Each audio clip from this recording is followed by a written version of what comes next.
Hi guys, kung ikaw ay Windows 11 user, may isang astig na feature na pwede mong i-utilize.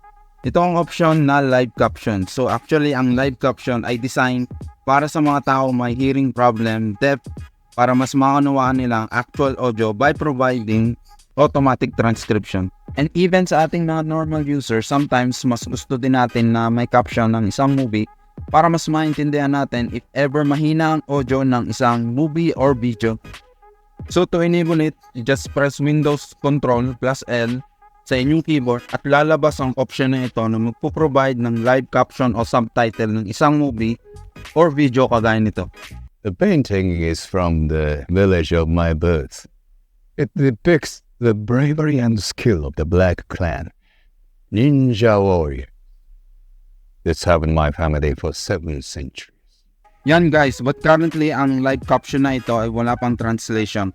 But who knows, maybe in the future makadevelop ang Microsoft ng live caption with translation. And make sure also na ang Windows 11 version nyo ay version 22H2 to use this option. So that's it guys. So I hope you enjoy and thanks for watching. Don't forget to like, comment, follow and subscribe for more tips and tricks like this.